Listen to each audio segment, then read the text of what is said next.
নমস্কার, সবাইকে জানাই শুভ অক্ষয় তৃতীয়ার অনেক অনেক প্রীতি ও শুভেচ্ছা। আজকের এই শুভ দিনে মনে হলো নিজের গাছের ফোটা ফুল দিয়ে ভগবানের পুজোটা সম্পূর্ণ করব।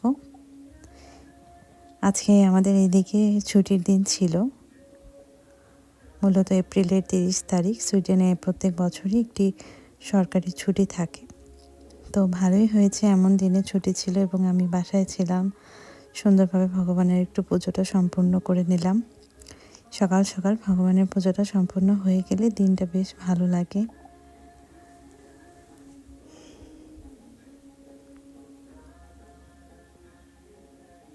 তাই তো নর্মালি নিত্যদিনের পুজোতে যা করতে হয়, ধূপ মোমবাতি এগুলো জ্বালিয়ে একটু পুজোটা করে নিয়েছিলাম।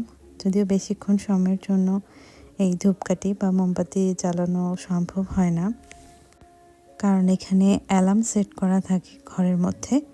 তো বেশিক্ষণ ধূপকাঠি বা মোমবাতির যে ধোঁয়াটা থাকে ওইটা বেশিক্ষণ জ্বলতে থাকলে ওই অ্যালার্মটা বেজে ওঠে। ঘরে ঠাকুরের গান ছেড়ে সুন্দরভাবে ভক্তি সহকারে ভগবানের পুজোটা সম্পূর্ণ করে নিলাম। যেহেতু ছুটির দিন ছিল, মনে হলো একটু শান্তিপূর্ণভাবে পুজোটা দেই। সবসময় পুজো দিয়ে থাকি, খুব তাড়াহুড়োর মধ্য দিয়ে পুজো দিয়ে বেরিয়ে যেতে হয়।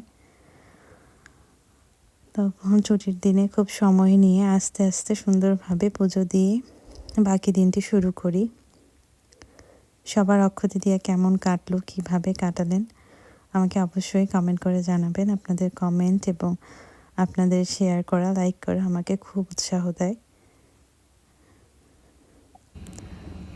পুজো দেওয়া সম্পূর্ণ হয়ে গিয়েছে, এখানে এসে পড়েছি রান্নাঘরে। একদিকে ভাত একদিকে ডাল বসিয়ে দিয়েছি, ভাত আর ডাল হতে থাকবে। অন্যদিকে আমি ঘরের যে টুকিটাকি কাজগুলো থাকে ওইগুলো আস্তে আস্তে গুছিয়ে নিয়ে রান্নাবান্নার প্রিপারেশনে চলে যাব।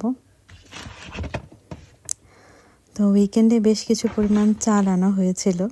এখানে এরকম 5 কেজি প্যাকেটের চালগুলোই পাওয়া যায়।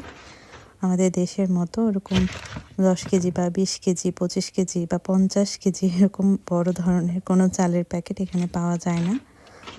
সর্বোচ্চ হলে 5 কেজি থেকে 10 কেজির এরকম প্যাকেটগুলো পাওয়া যায়।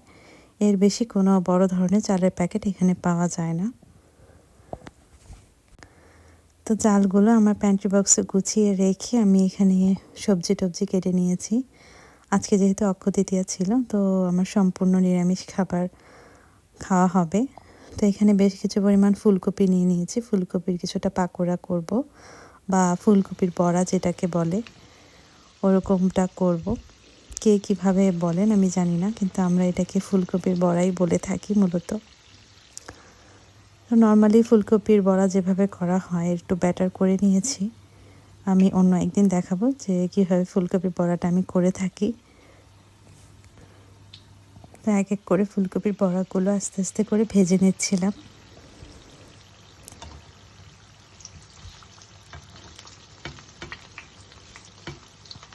গরম ভাতের সাথে এই ফুলকপির বড়া আমার তো বেশ ভালো লাগে খেতে।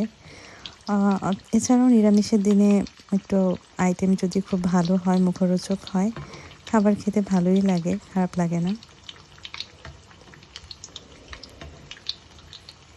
ফুলকপির বড়াগুলো আমি ডুবো তেলে এপিট ওপিট করে লাল লাল করে ভালোভাবে ভেজে নেব, যাতে খুব ক্রিস্পি হয়, খেতে খুব ভালো হয়।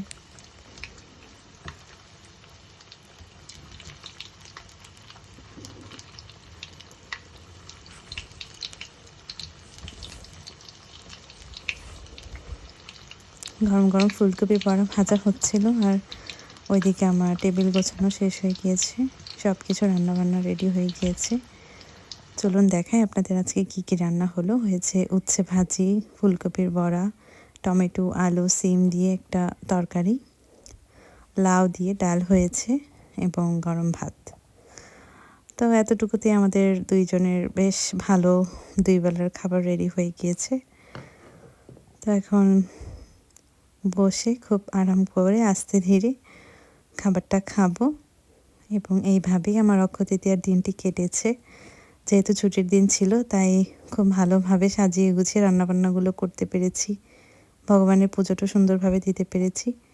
কার কীভাবে কেমনভাবে অক্ষয় তৃতীয়ার দিনটি কাটলো আমাকে কমেন্ট করে অবশ্যই জানাবেন।